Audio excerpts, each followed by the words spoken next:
Hi everyone, my name is Emily and I'm the Young Adult Librarian at the Rock Island Public Library.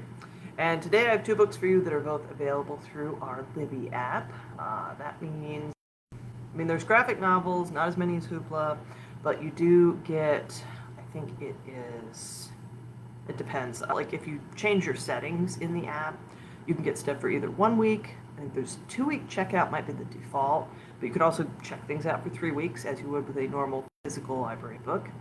But I think you can only check out like 3 items at a time. I'm pretty sure. Basically, to differentiate, words are hard.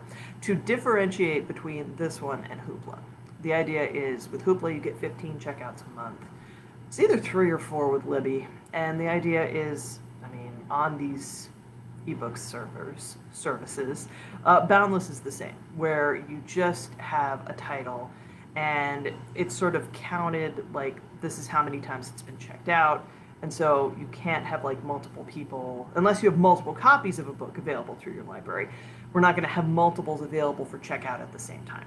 So that's kind of the basics on that. But basically, I will say both of these books they've been out for a bit, so you probably won't have to wait. But this first book is Check Please. And in this book, you meet high school senior turned college freshman, and his name is Eric Biddle. And he has like a vlog. He's just started college, and we meet him when like he's begun he goes to Samwell. That is his college of choice. But he was a figure skater. So you see him here. There he is, in high school. And basically, he's sort of having like a strange time at first because he gets to junior and senior year of high school. Like, I'll let him explain. Junior and senior year of high school, I was captain of my small town Georgia co-ed club hockey team, and there was no checking allowed. Like, that's why the title is Check Please, because suddenly on this college hockey team, Biddy, which is his nickname, he's getting checked more. And he talks about like, oh, I'm ready. I'm ready to take a hit now that I'm playing real college hockey. I'm so ready. And then, he's not. He's not at all, not even a little bit, at least at first. He kind of freezes up. And to be fair, like, Biddy is built like a figure skater because that's what he was until he started playing hockey in college. And so there's absolutely a learning curve. And the captain of the team, Jack, starts coaching him, like starts doing literally a checking clinic to desensitize him to the idea of, hey, it's hockey, you're going to get hit sometimes. And so it's like, okay, I hate this person. He woke me up at 4 a.m. to skate on a Sunday, and this person just, okay, this is their whole thing. Like, they work very, very hard. And we find out Jack is French-Canadian. His dad is a famous hockey player. So hockey isn't just like, it's a sport to him, but it's also like one of the biggest parts of his life. He takes it very, very seriously. So if you're going to play on his team, you just have to like figure it out. You got to get it. And at first this is tricky. Like his first year, all of first year really. But he struggles with this. But by sophomore year, when he's moved into like the team house, Betty's starting to get it, and the team's doing pretty well. The only problem is Biddy is gay, and he starts falling for Jack, like, as they get to know each other, and Biddy's whole thing is, oh, never fall for a straight boy. He's got these friends. He's got his team, and he's become close with, again, Jack, who is the captain of the team, but also there is this other feeling he has. And you can see, like, just a lot of this book is Biddy with the team, and he's, like, vlogging about his life. So there will be, like, at the start of every chapter, basically, you'll get, like, an introductory sort of scene where, hey, I'm updating you on my life. This is what's going on. And, this is Jack's senior year. It is Biddy's sophomore year. They get to the Frozen Four. And it's this exciting time. But I will say, this book, it covers freshman, sophomore year. So book 2 is junior and senior year, and this is a duology. There's just the 2 books. But without spoiling anything, this sort of, like, in book 2 especially, we get into, like, Biddy getting to know Jack better, even after he's left school and he's like, pursuing a career in Major League Hockey. But also, it's Biddy growing as a hockey player and, like, getting to the point where, okay, I'm gonna be okay with this. Like, yes, fine, people get checked in hockey, and he really does learn to be like an asset to his team because his size, okay, people see that, they think, little guy, that could be a disadvantage in any sport, but he's fast. Like, Biddy's speed becomes a real asset as he becomes more confident and less afraid of being checked. So, the really fun thing with this book, I mean, you get a lot of adult language and humor because these are, like, mostly guys in college, and you have Biddy's commentary. Like, you have literally sort of a thread of tweets.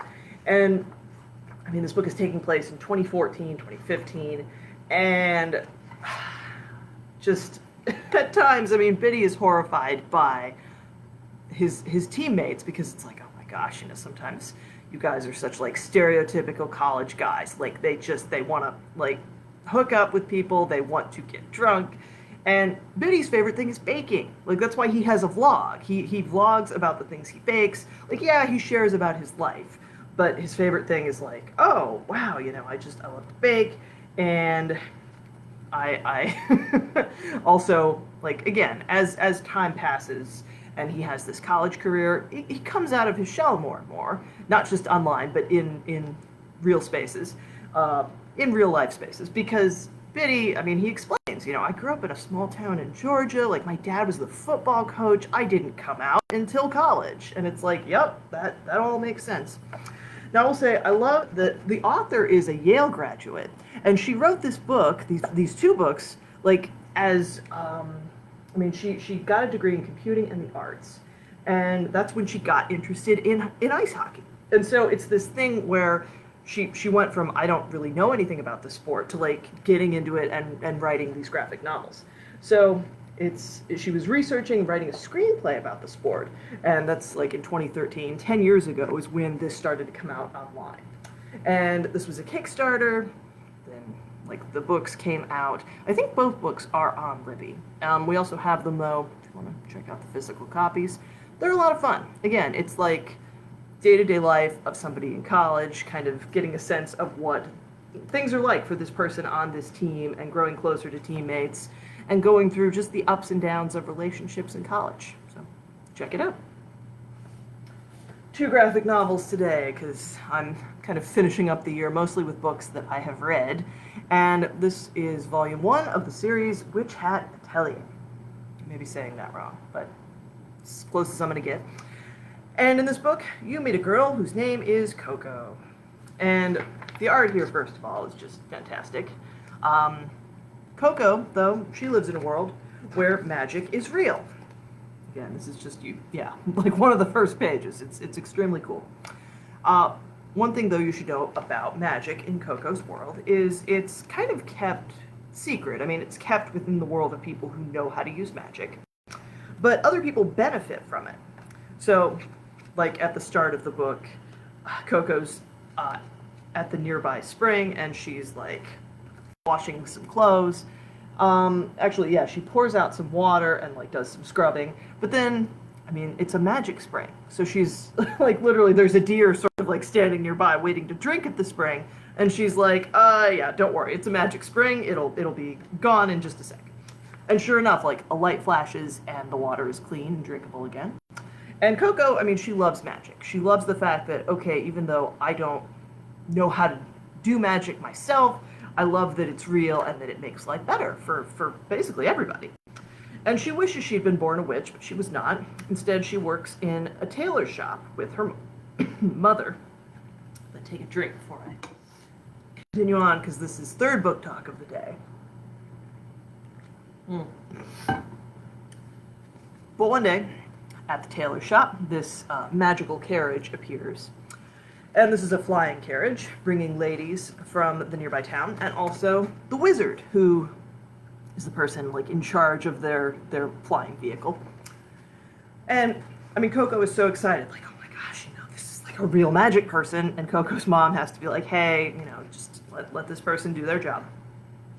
Well, Coco helps with cutting of fabric. I mean, this has been like part of her life, her whole life. She's very skilled at like drawing lines and cutting on fabric because like she helps her mom in the shop.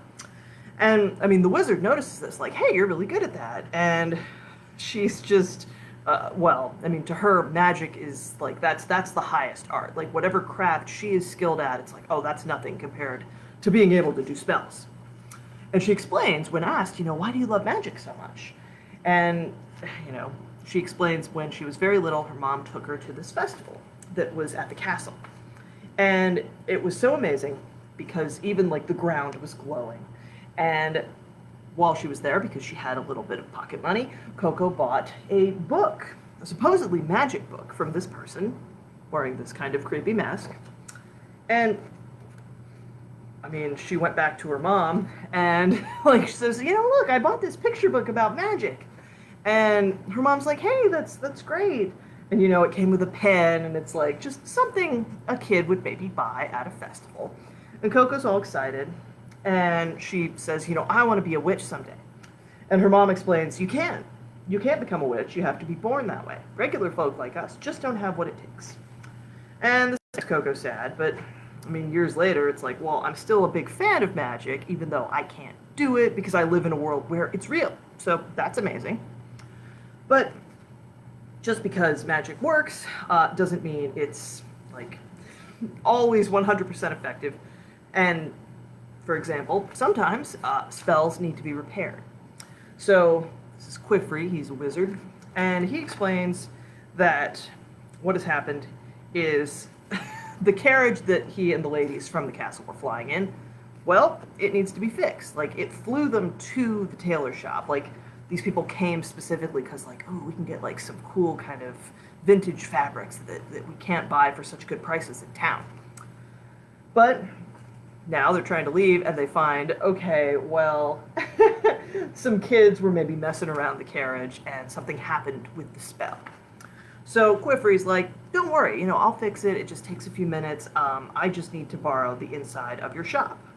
And this is said to Coco's mom, so she, being the tailor, has a pretty good-sized workspace, and she's like, that's fine, I'll make sure all the doors and windows are closed. Because again, magic is supposed to be secret.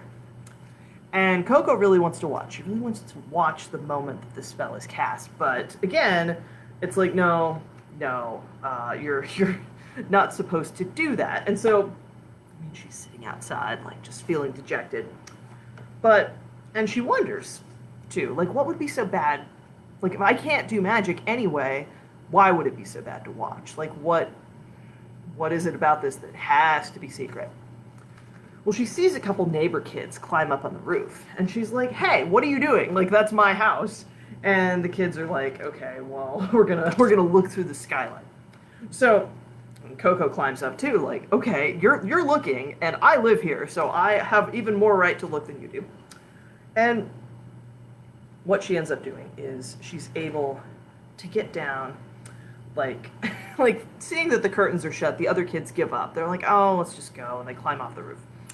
But with Coco, she finds this other little entrance, and she's able to, go down, like, within the roof. She's kind of, like, in the attic and is looking between boards. And floorboards to her, ceiling boards to the person in the room below, and that's Quifrey. And he is the wizard. And Coco knows she's not supposed to look, but she does because she can't resist. And what she sees is that he's drawn. That is how spells are done. Because again, nobody outside the world of magic knows the mechanics of this. It's just, the whole thing's supposed to be a secret, and so you don't talk about magic if you're not a magic person. But now Coco knows, oh, this person's just drawing a symbol. Like, the spell stopped working because, like, one of the kids probably smudged the symbol and didn't know it because it was on, like, the underside of the carriage. And that's what, like, after this is done, it's like, oh, okay, I can reapply this to the underside of this vehicle, and it'll fly.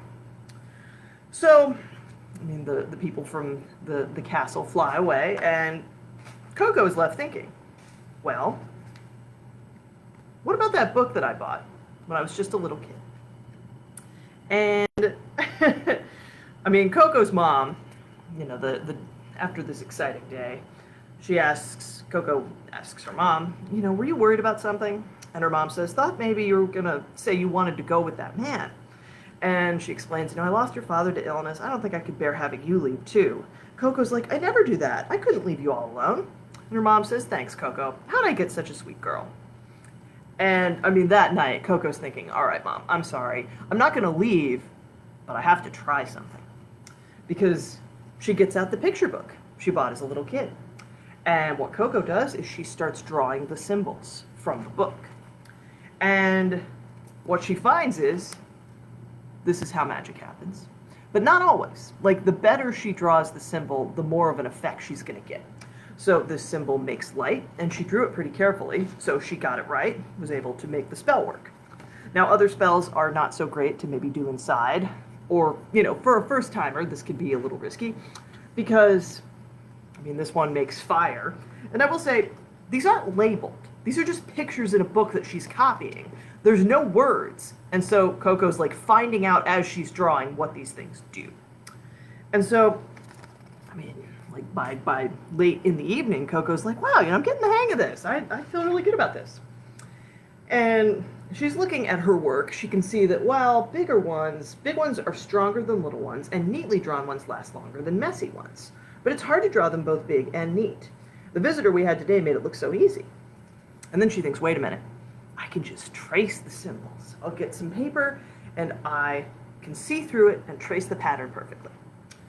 Now, when she does this, luckily, by this time we find that the wizard is thinking about this story that Coco told him about a picture book, and he just can't get it out of his mind. So just as Coco finishes drawing a symbol, somebody grabs her. It's the wizard. He's come back, and as this spell activates, he's able to, like, pull her up and out of her house. He has boots that fly, so he's able to get them away. And he's like, what did you draw, Coco? What kind of magic did you draw? And she's like, I don't know. I just traced one of the patterns in the book. And unfortunately, the spell that Coco did, I mean, her mom comes out because she hears the commotion. It's like, hey, Coco, you know, where are you? Well, the spell turns Coco's mom and house to stone. Now, the book was in the house. And so Coco's horrified. Like, she's so sorry. She didn't mean for this to happen. It was an accident, but now, I mean, there's no way for them to get in and get the book out. It's all been sort of consumed in this spell. And basically, at this point, Quiffery says, all right, because you already know the conjuring ink, the patterns for the casting seals, that's all it takes. With those, anyone can use magic. Hiding that truth is one of the great rule of witches. And at this point he says, those who find out must have their memories erased. So Coco starts, like, trying to kick him in the head, like, no, don't erase my memory, I have to save my mom. And at this point, Quiffery agrees, like, yeah, that's fine. I would really like to know who gave a picture book like this to a child. Like, it would be one thing to give this to a kid who's studying magic, but you were just a regular child, and I don't know who this person was that sold you the book, but I really want to find out. And now that we can't get the book out of your house, instead, I'm going to train you as my apprentice. I'm going to take you with me, and we're going to find a way to fix this spell that has petrified your mother. Because the whole thing in this world, like, as the book goes on, there's, again, Coco with a new friend, what we find, like, she meets Quiffery's other apprentices. And she learns more about magic. Of course, that part's great. She feels bad, of course, that, well, I'm only here because of what happened with my mom and this accident that I caused. But a few things you should know. First of all, magic in this world, you're never supposed to do it on people. That's part of why, like, this is a big deal that Coco did this accidental spell. It was an illegal spell. Any spell that affects humans, living things, that's bad. Like, you're allowed to do magic to objects. You can make, like, shoes that fly and carriages that fly, but you're not supposed to make anything that would alter a human body. Now, the thing about Coco is, obviously, she's having to catch up with her peers who are studying magic because they've been studying their whole lives. But Coco has the advantage of having grown up in her mother's tailor shop. And so she is able to draw pretty well. She's able, like at one point, to make a symbol big enough that she's able to create sort of a boat that will fly and allow her to finish a task. So if you like manga, check out this series. The art is beautiful and the world building is really cool.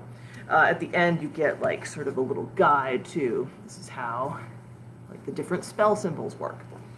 And yeah, there's a spin-off too. I know that like there's the first couple books in like a related series about like Quiffrey and his friends and like different stuff. Like I think it may be a prequel where it's like their magical education, but yes, if you're looking for stuff to read over the holidays, maybe check these out. And again, you have limited checkouts with Libby, but I mean, these are probably both available right now. I can't say for sure, but you can always also put physical books on hold, get them from any library location. You know, we have all three open. We are going to be closed for several days around the holidays, so I'm going to be pre-recording these videos like the 26th and I think the 2nd of January. But yeah, when we're closed, you can always get ebooks online.